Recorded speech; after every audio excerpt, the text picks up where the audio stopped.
Hey Internet, welcome to Thermodynamics tutorial. This is a made-up question not found in your textbook. So we want to find the absolute pressure, P1.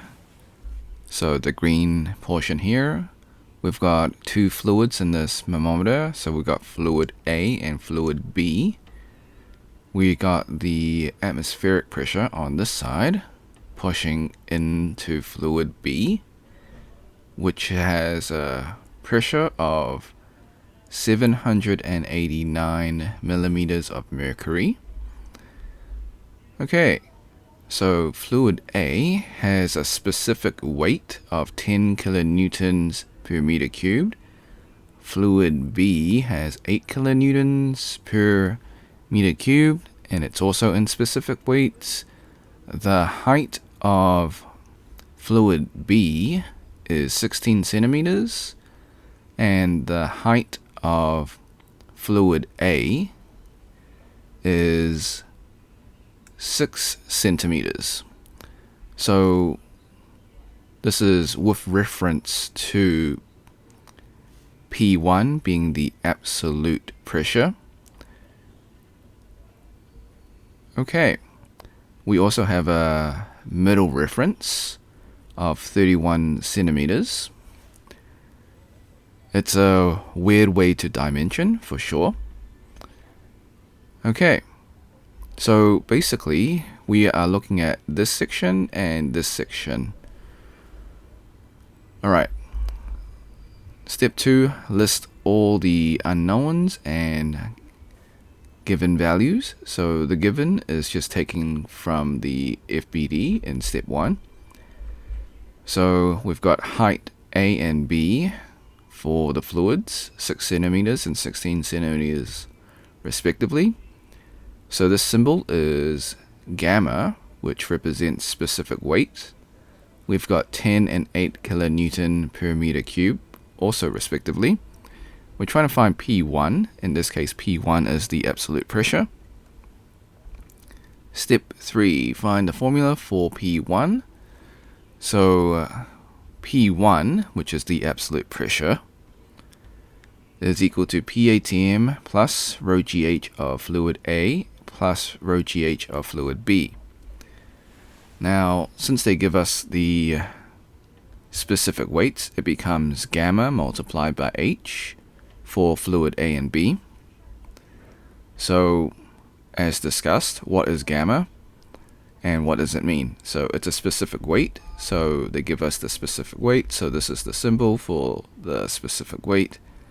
And what it is just density multiplied by gravity. That's the specific weight. Alright. So step 4, we find P1, the absolute pressure. Note that 1 millimeter of mercury is equal to 0.133322 kilopascals. So that's the conversion factor. So we're just going to plug and play. So PATM is 789 millimeters of mercury multiplied by the conversion factor, and then we add the gauge pressures as well in the form of specific weights multiplied by height for fluid A and B.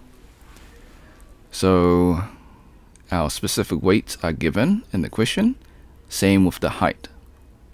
And we convert centimeters to meters to match the units.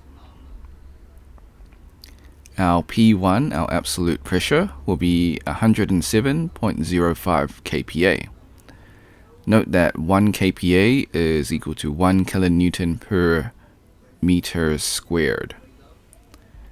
Disclaimers, the method is correct, however, I do make calculation mistakes. I encourage you to solve it yourself and see if you get the same answer.